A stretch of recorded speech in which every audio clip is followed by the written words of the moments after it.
Hey guys, and welcome back to another video. Today I have another tribe match for you guys, 5 versus 5 in the EWU Cup, and this was a really important match. Why exactly? I will come to that in a second, but first off, before we're starting into the attacks, if you want to support me, there's an easy way to do so for you guys. Go in your settings, in more settings, and at the bottom you can find the creator code.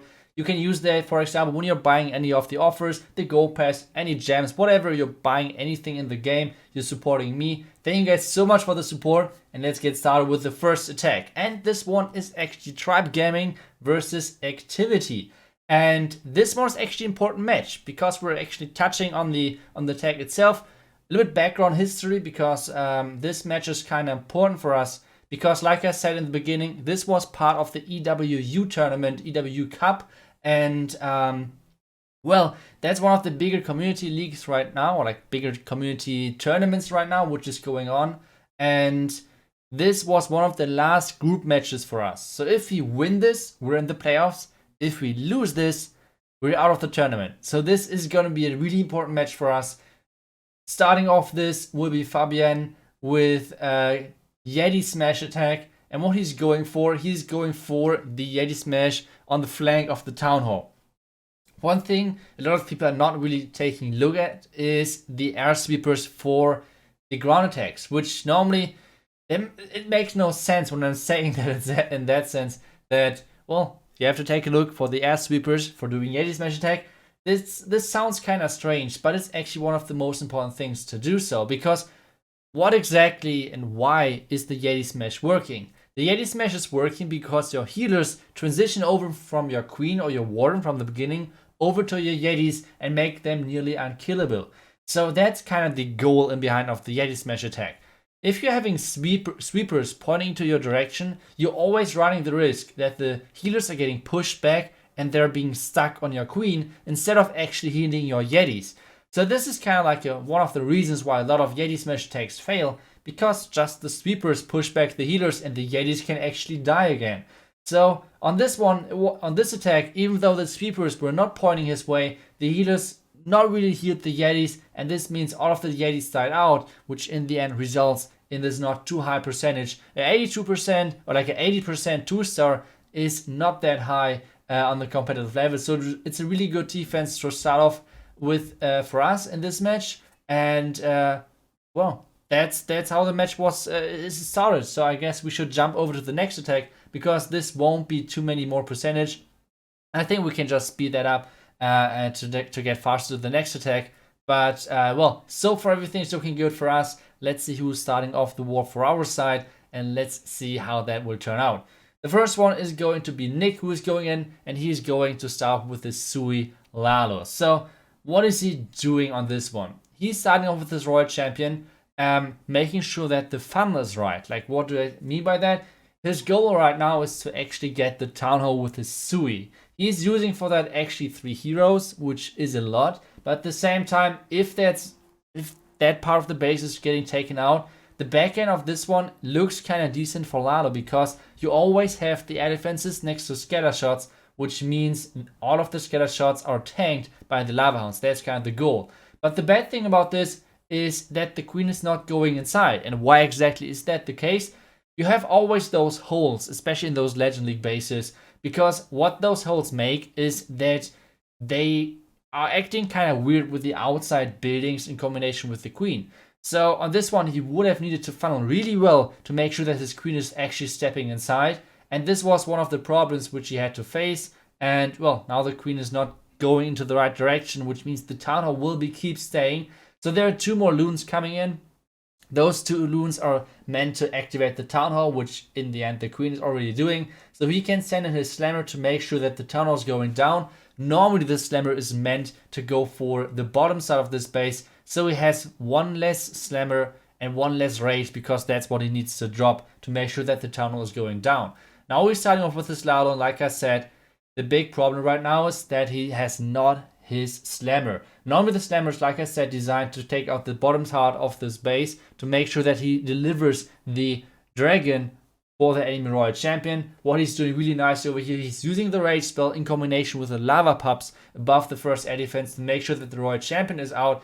And just imagine having the slammer right now on the left side. This would have been super OP.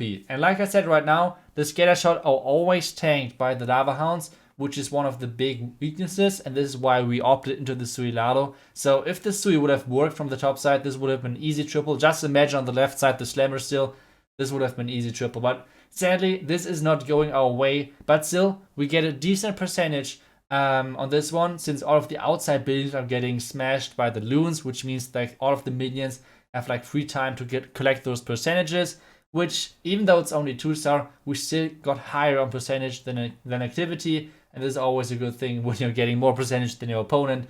So this at least forces them to get at least one more triple than us. So let's see how their next attack will go.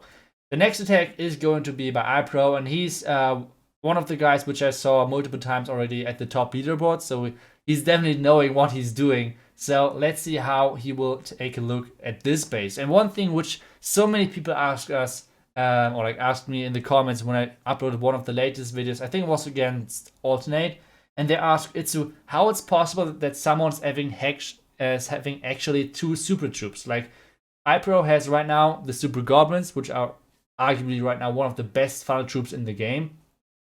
And then the other thing, which is the super warbreaker, which is obviously really strong as well. So he has both super troops. How exactly is this working?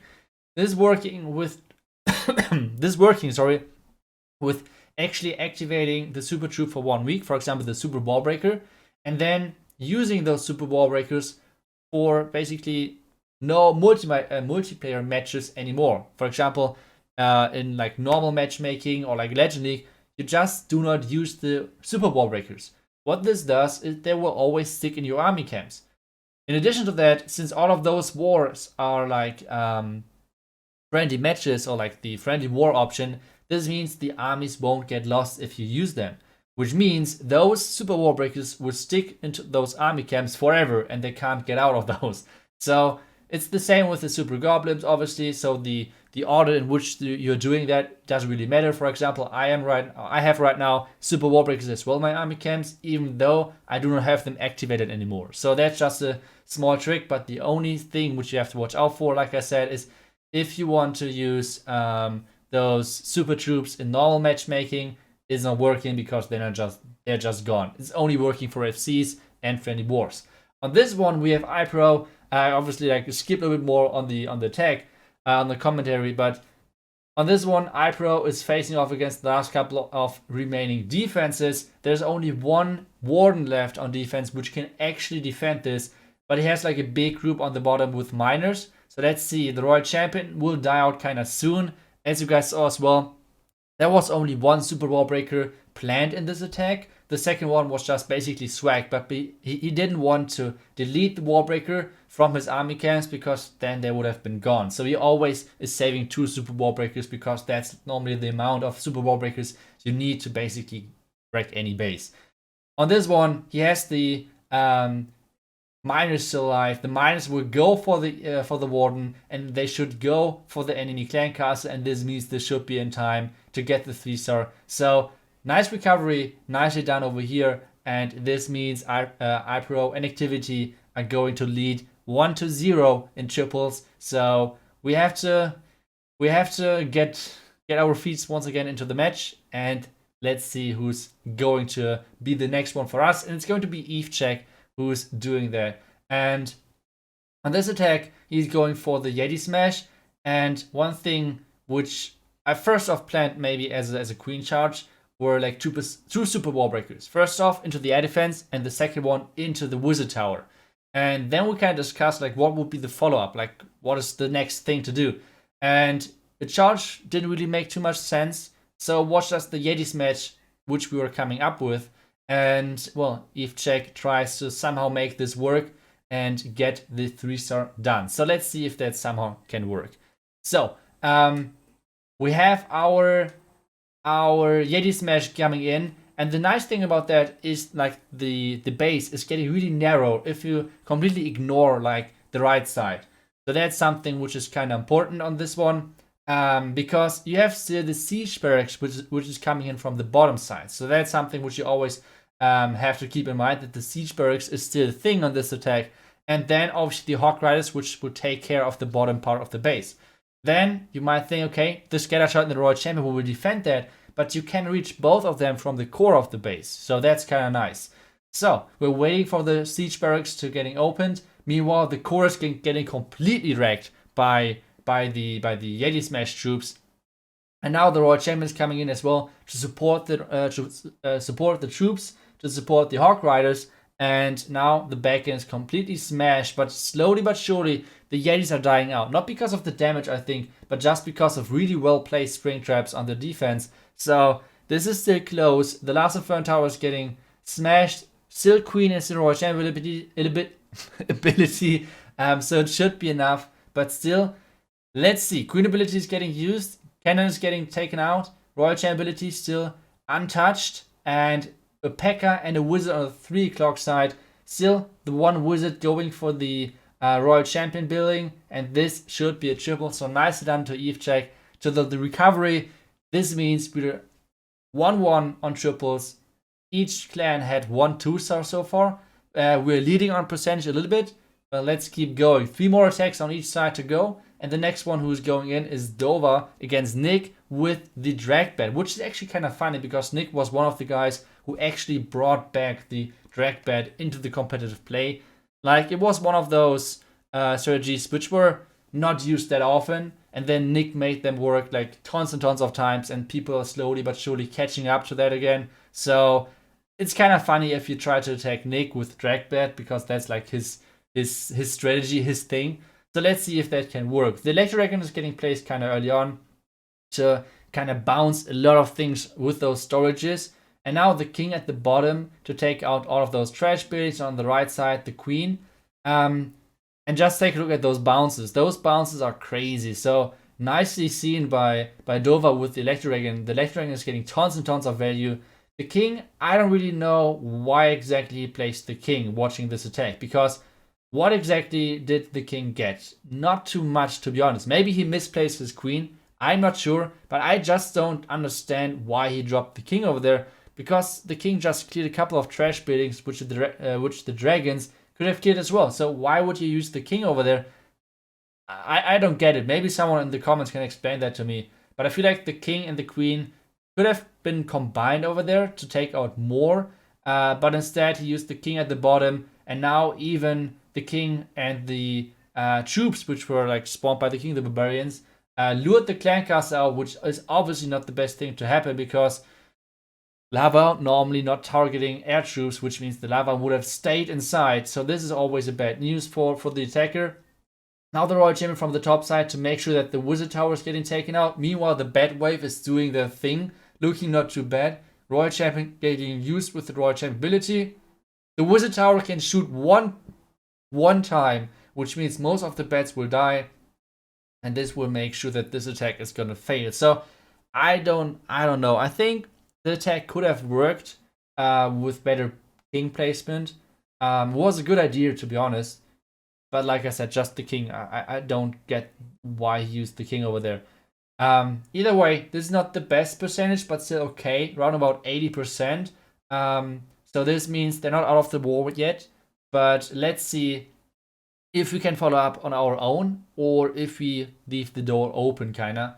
Because I have to attack next. And like I said, I still have those 2 super wall breakers in my armor camp, so I have to always use them, kinda, to not waste them in that sense.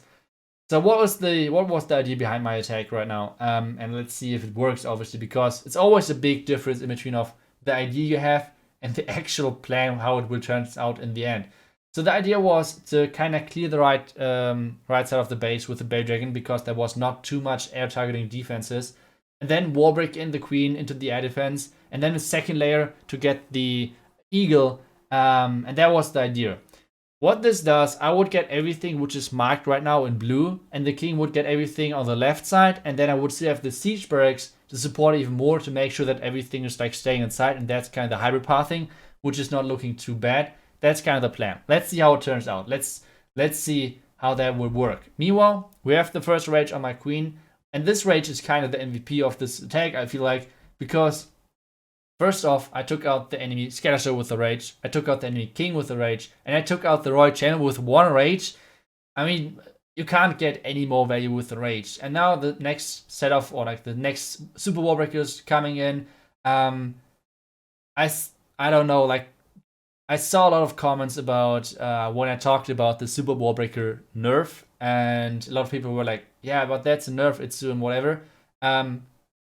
I still think the super wall breakers it's not a nerf. Like just attacks like this, those double, triple, whatever layer wall breakers will still work if you will just time them correctly. That's my feeling about that. Meanwhile, I think I ran into a bait with all of those black mines hitting my healers. I think the bait was meant to be for a Yeti smash attack. I was running into it with the queen charge. But what this does is a lot of the healers are dead. And now the healers are actually switching to my freaking archers on the outside. And instead, they're not going to the hybrid. And one scary part about the backend of the hybrid is that there are so many one-tight like gaps in between of the buildings, which means there could have been tons and tons of spring traps. But instead, I feel like most of the traps were meant to be against hybrid. I feel like that was the goal of the defender right now. So I was kind of lucky on that without losing too many troops right now.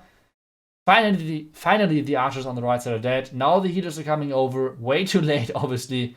But, well, that was kind of unfortunate with the stupid healers. I think with the healers switching over, this would have been way better. But now it's getting close. Like, now it's getting really close. The Royal Champion is beating up the Inferno Tower, jumping over to the Archer Tower.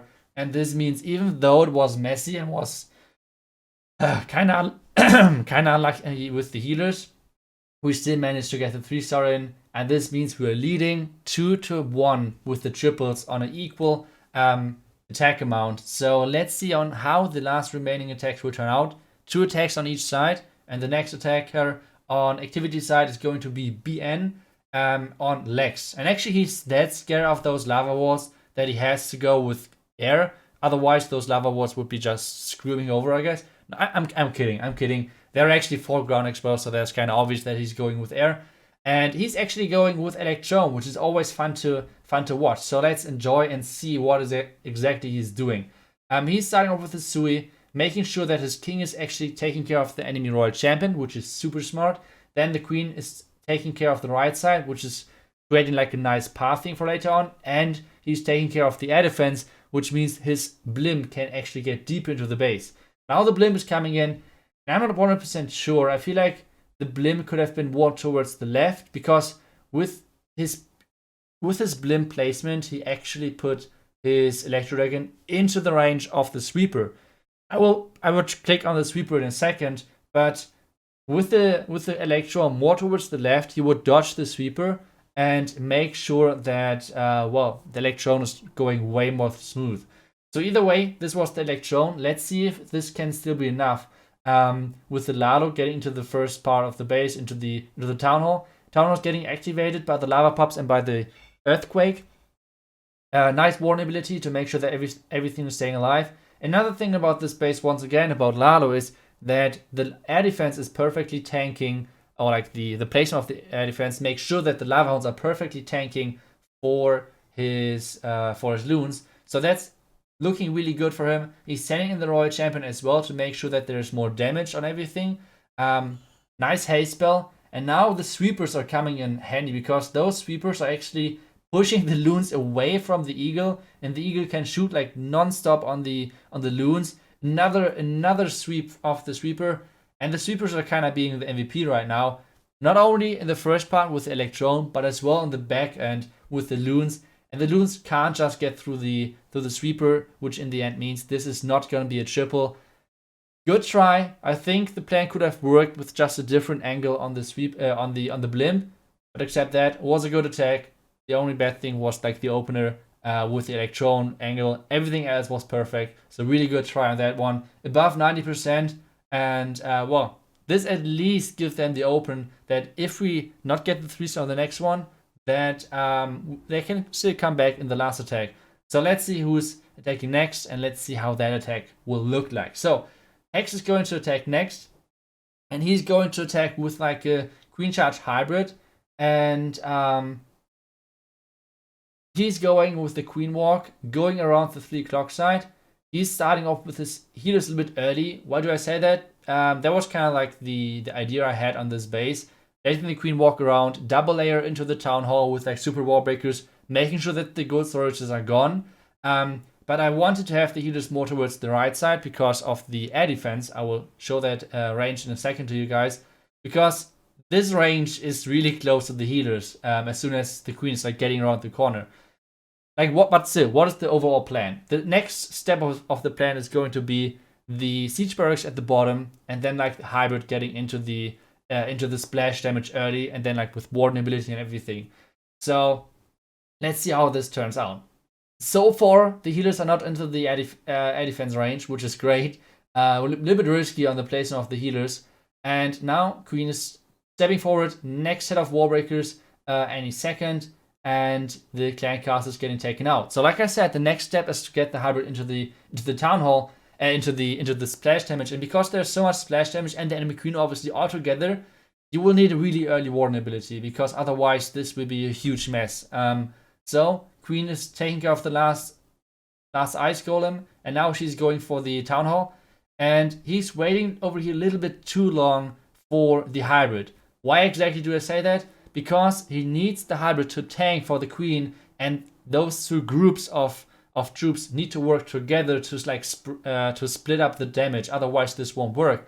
And the next thing is kind of, I think he was still a bit stressed out because of one of the first attacks, because he dropped the Hawk Riders first and then the minus, which is, you should never do that on a hybrid attack. And the warden ability is still up. So I think with an early warden and the minus obviously first and then the Hawk Riders, this would have been an easy overkill 3-star, and obviously a bit earlier, because like I said, you need this tanking. You need to divert the tanking, or like make sure that different troops are tanking at the same time to make overall less damage, if you somehow know what I mean. Because if your queen is tanking first and alone, and then you're sending the hybrid later, all of the defenses have longer time to like deal damage to different groups of troops.